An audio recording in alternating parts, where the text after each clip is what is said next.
What are the standards that are non-negotiable? And I know this is a little bit biased into you, but as you start building your team, are there any standards that are non-negotiable or something that regardless if it costs us money or whatever it might be, like this is the line?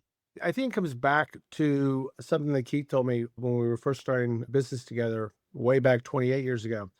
And I was being interviewed.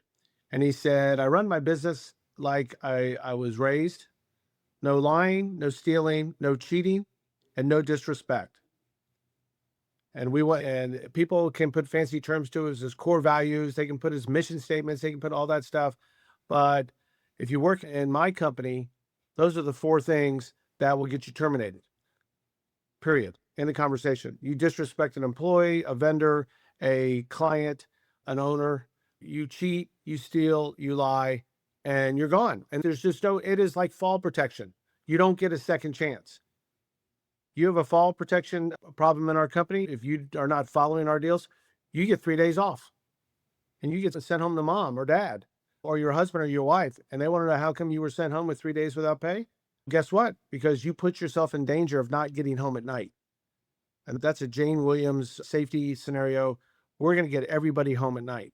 So I think those four things that I mentioned to you are really the basis of integrity. We modernize that, and if you're a golfer, it's doing the right thing when nobody's looking. Okay, so when your ball has a terrible lie out in the middle of the rough, and you want to move it to get a better shot, then you have to call the penalty on yourself. And that means installing the roof correctly, managing the crews correctly. Don't take shortcuts. Have open dialogue when something's going wrong. Call your teammate out.